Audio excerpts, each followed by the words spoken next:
Poluição do ar, ação antrópica. A poluição do ar refere-se à contaminação do ar por gases, líquidos e partículas sólidas em suspensão, material biológico e até mesmo energia, que, devido à sua concentração, possa se tornar nociva à saúde e ao meio ambiente. Pode ser causada por fenômenos naturais, como erupções vulcânicas e chegada de cometas e asteroides, ou ser consequência da queima de combustíveis, como florestas ou carvão, na ação antrópica, isto é, humana. Todos os anos, 7 milhões de mortes estão relacionadas com a poluição do ar no ambiente.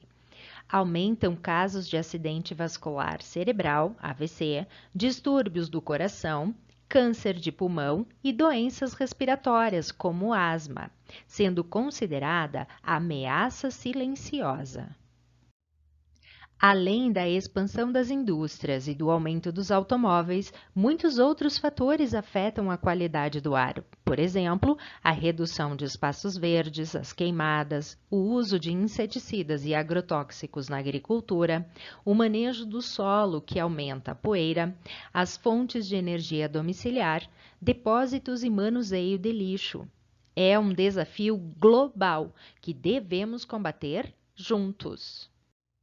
As soluções estão nas pesquisas e inovações tecnológicas nas áreas de geração de energia, reciclagem do lixo, manejo agropecuário, cidades e transportes verdes.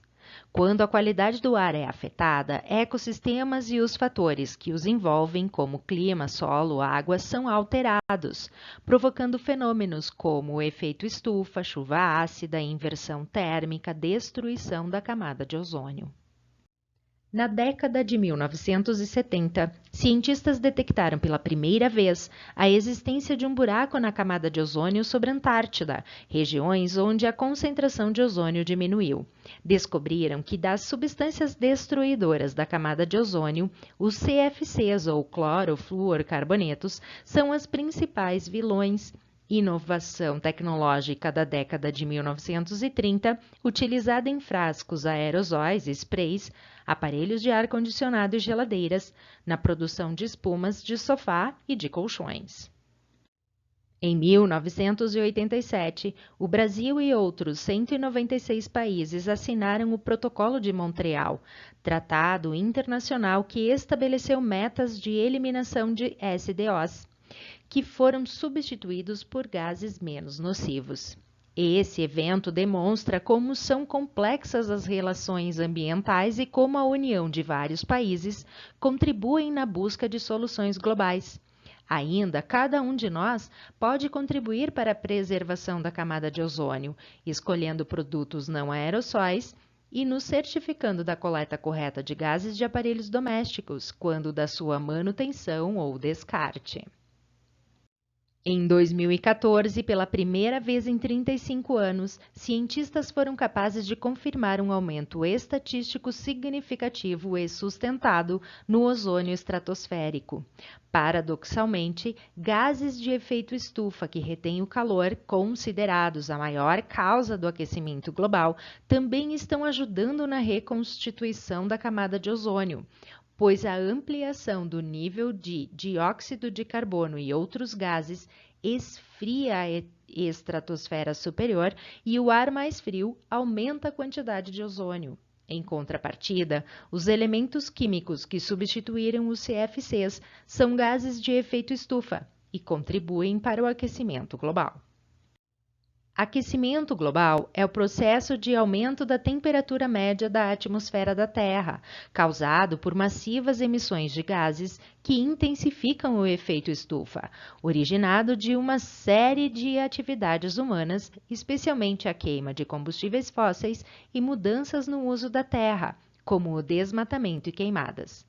Essas causas são um produto direto da explosão populacional, do crescimento econômico, do uso de tecnologias e fontes de energia poluidoras e de um estilo de vida insustentável, em que a natureza é vista como matéria-prima para exploração.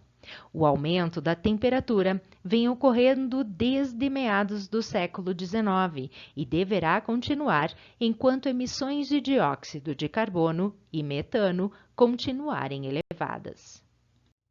As consequências são visíveis: elevação do nível do mar, mudanças nas correntes marinhas e na composição química da água, acidificação, dessalinização, desoxigenação, interferência no ritmo das estações e nos ciclos biogeoquímicos, degelo das calotas polares, do solo congelado das regiões frias, permafrost, e dos glaciares de montanha, regime irregular de chuvas e mudanças no padrão dos ventos, que causam desertificação, enchentes e secas, tempestades, redistribuição geográfica da biodiversidade e declínio populacional de grande número de espécies. Mesmo que as emissões de gases estufa cessem imediatamente, a temperatura continuará a subir por mais algumas décadas, pois o efeito dos gases emitidos não se manifesta de imediato e eles permanecem ativos por muito tempo.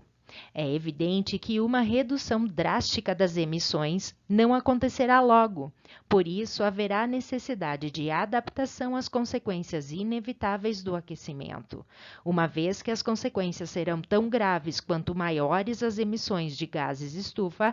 É importante que se inicie a diminuição dessas emissões o mais rápido possível, a fim de minimizar os impactos sobre esta e as futuras gerações.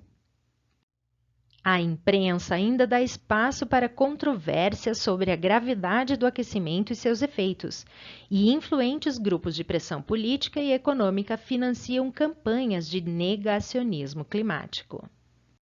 A chuva é naturalmente ácida, pois o gás carbônico reage com o vapor d'água na atmosfera e produz ácido carbônico. Toda chuva que apresentar pH abaixo de 5,6 é considerada nociva. Causada pela poluição atmosférica em locais de alto níveis de queima de combustíveis fósseis, em especial em presença de óxidos de nitrogênio e de enxofre. O dióxido de nitrogênio reage com a água da chuva e gera dois tipos de ácidos, o ácido nitroso e o ácido nítrico, enquanto óxidos de enxofre formam o ácido sulfúrico e o ácido sulfuroso. Entre os impactos ambientais que a chuva ácida causa, temos morte de peixes em rios e lagos, destruição de folhas e galhos de árvores, alteração química do solo, prejuízo para lavouras, contaminação de águas subterrâneas, degradação de prédios e corrosão de monumentos, desencadeamento de doenças respiratórias. As camadas da atmosfera têm diferentes distâncias e características. A troposfera, a camada mais próxima do solo, tem a característica de apresentar uma diminuição de temperatura com o aumento da altitude. Nessa camada, o ar costuma circular em movimentos verticais, correntes de convecção, por conta da diferença de temperatura existente entre o ar das camadas mais baixas e o ar das camadas mais altas.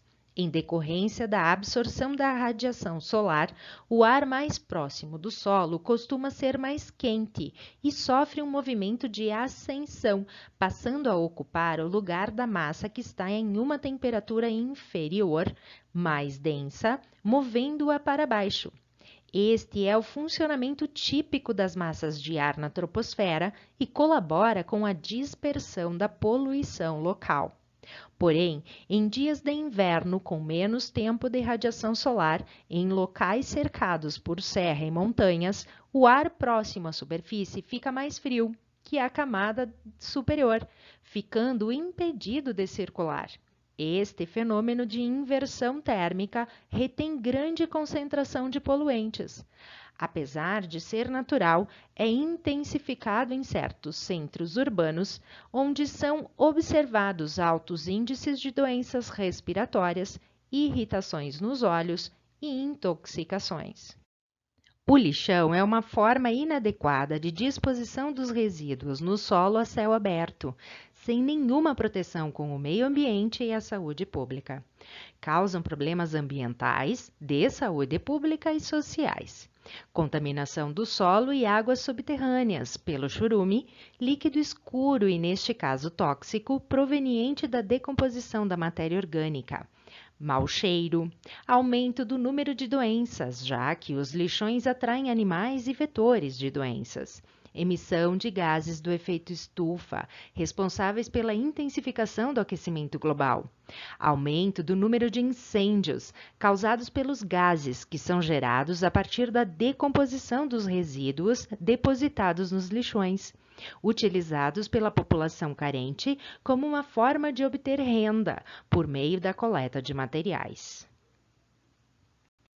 Considerados clandestinos, foram substituídos por aterros sanitários, que isolam os resíduos sólidos de qualquer contato com o mundo exterior, garantem a decomposição da matéria orgânica de maneira adequada, a fim de evitar impactos ambientais e disseminação de doenças.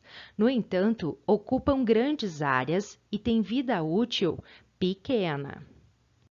Para prolongar a vida útil dos aterros sanitários, entram em cena as empresas de incineração, que queimam o lixo em fornos e usinas apropriadas, reduzindo bastante o volume de resíduos, destruindo micro-organismos que causam doenças, contidos principalmente no lixo hospitalar e industrial. Mas todo o processo inicia onde o lixo foi gerado, com a separação e descarte corretos. O que devemos fazer?